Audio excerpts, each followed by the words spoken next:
Okay, we're going to continue on with part three, Earth tectonic plates. We're going to focus on what other activity happens at those plates. This isn't funny, but it is funny. I love this cartoon. My mom cut it out of the paper for me in 2010, long time ago. It's not the science fair judge is saying it's not that your volcano isn't realistic, it's just that Jason's actually disrupts air traffic.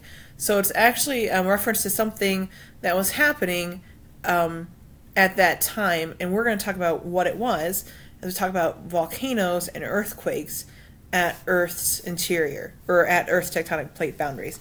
We're going to start off with earthquakes first. Part 3B, earthquakes. Okay, earthquakes, vibrations caused by movement along plate boundaries. Okay, oh, there it goes. So when the plates move against each other, they move along, they can actually get stuck on each other, and only come separated after some big force. That's what causes an earthquake. Okay, they occur what we call along faults, which along plates move. So they can be at plate boundaries, but there are also faults in other areas, and we'll talk about that a little bit more in a second. Okay, here are some examples of things that can happen as a result. Now that one looks pretty funny. I don't know if you can see the twisting, but that's where the plates have moved and they came back together, but they caused some breakage in the line there. Okay. Now, earthquakes, as far as environmental science goes, the biggest thing is that you're going to have disruption to the ecosystem, and it's going to have to recover. Okay. How bad are earthquakes? Well, they're measured by what we call the Richter scale. That's what you're familiar with. You have 7.0. Is pretty bad. We know that. Okay, 3 or 4. In Ohio, we've had 2.4s, stuff like that, but they're not noticed by most people. You can see over here. Here's your Richter scale. There's the numbers, and then these are what we see.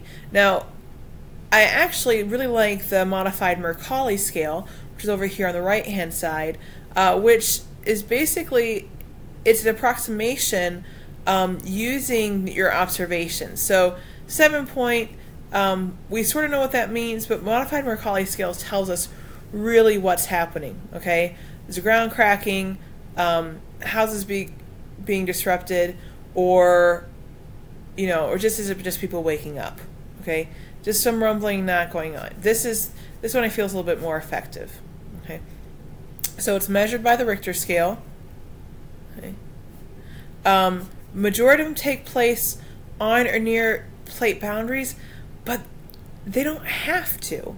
There are something called earthquake hazard levels, where it takes into account earthquakes that have happened and what's happening in plates now. You can see on this map of the world all the different earthquakes that have happening, and you can actually see the plates boundaries there. But if you notice, not all of those earthquakes have happened at plate boundaries. I want to talk a little bit more specifically about the U.S. and what's happening here. Okay, right now, this is from the USGS, so the United States Geological Survey. Okay, you can see highest level over here in California. We know that. There is a tectonic plate right along here. Okay, we actually have a transform boundary here. We have that San Andreas Fault. Okay, so that's pretty familiar to us. We know that. But it's actually, let's talk about the history of the U.S. One of the strongest earthquakes ever felt in the U.S. did not happen in California. It was actually over here in Tennessee, right along the Mississippi River. Okay, and you can see those things happen. Those right there. Okay, why? What's happening? Well, this black line is an approximation of the Appalachian Mountains. Now, the Appalachian Mountains, as I mentioned earlier in the other notes, are actually created when two continental plates came together. So the United States was actually made up of two different continents at one time. Now, there's those plates no longer, they're molded into one. There's no longer two plates there. But you still have that breakage. You still have some activity happening right there. Ohio, pretty low hazard. It's a good thing. I love living in Ohio. We have earthquakes, but they're not bad. We have tornadoes, but they're not bad, or at least not too bad. Not that I want to jinx us, but this blue, they actually were seeing more and more activity along here. Okay, and that's a result of, they suspect, the possibility of a new fault forming or the hazard of an old fault being there. Now, there is also some talk of fracking and stuff, but we'll get into that later this year, because that's something else completely different than our tectonic plates. Okay? So those are our earthquakes and how they pertain to us. Let's go ahead and talk about volcanoes. Most of us aren't worried about volcanoes, okay? Because we don't live close to one, unless, of course, you've heard about Yellowstone and its mega volcano. What is a volcano? It's basically a mountain, okay? Only this mountain has magma coming out of it, rising to the surface. Magma being molten rock. When it comes to the surface, it's actually called lava, okay? So lava at the surface, magma below.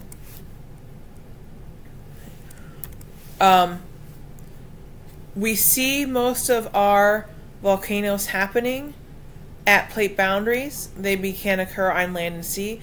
The one place you're most familiar with, I'm sure you've heard of it. It is the Ring of Fire. The Ring of Fire! Turn on the Ring of Fire. Ring of Fire. Okay, everybody sing. Right. I fell in. Why is it called the Ring of Fire? Well, as you can see, there's this little ring here, and it's not actually on fire, but there are large amounts of volcanoes that occur in this portion of our Earth. Why? Well, this line you see here is actually the edge of the Pacific Plate. That Pacific Ocean plate is right there, and it's actually shrinking. The Atlantic Ocean over here is growing, and it's pushing the Pacific Ocean, the U.S. into the Pacific Ocean, and actually it's also pushing these plates towards the Pacific, into the Pacific too. So Pacific Ocean, as large as it is actually shrinking. Okay, and all that plate movement is creating those volcanoes. So that's your Ring of Fire. That's where we see a lot of them happening. Okay, now they can be what we call violent eruptions, and you can see some violent eruption happening here, or continuous flow. Okay, and you can see continuous flow here. It's slow, it's meandering, it's usually not a problem. Hawaii, Kilauea, is the longest active volcano. But for many years, it was a slow, meandering eruption. Now, last year, we know that that's not true, that we have more and more happening, and many people in Hawaii lost their homes, and many people had to flee because that eruption, even though it wasn't violent in action, that flow became much greater, much faster, and forced people away from places that they thought were safe. Okay, violent eruptions, though, can also have their issues. I think the next slide, after the Ring of Fire, is talking about what those issues are. All right, there we go. So what can volcanoes do besides, burn people up? Well, the ash itself is actually a big problem. Okay, first of all, it mixes with water and create mudslides. And you see some pictures of mudslides created from there. In Guatemala, a couple of years ago, the volcano happened. We lost a lot of people from the volcano, but we also lost a large amount of citizens from the mudslides themselves. Okay. Another thing you can see here, how many of you like to walk around in that kind of dust and bath, so it can make breathing difficult. Okay. You see these people over here in the houses, their roofs have collapsed because of weight, or you can see the crops here weighed down by that dust. Another thing that can happen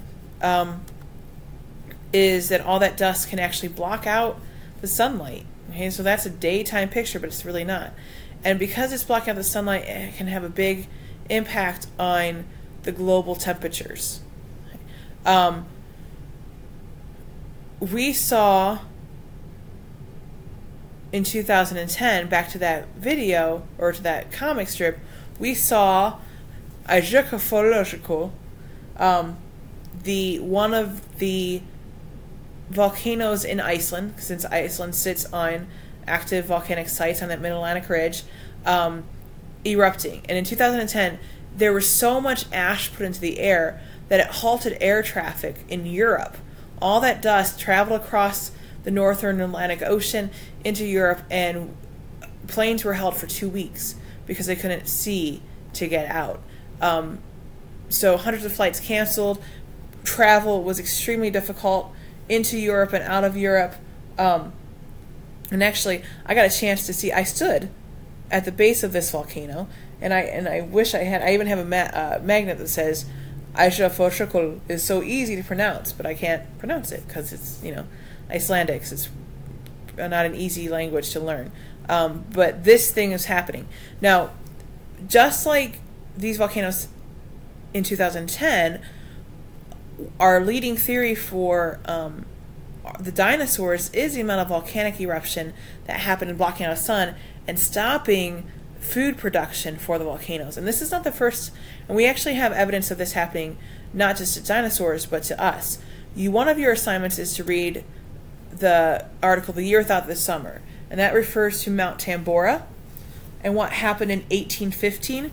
1815, you can see a painting of it because it's 1815, and of course we don't have pictures, but Mount Tambora down in the Philippines erupted, and it was extremely violent, but it also had loads and loads of ash. They say that the ash fell into the bay and actually was a good 6 feet deep, just the ash floating on the surface of the water.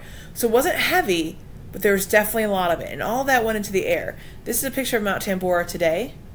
Okay, you can see that. A huge crater created by that eruption, but all that ash going into the air.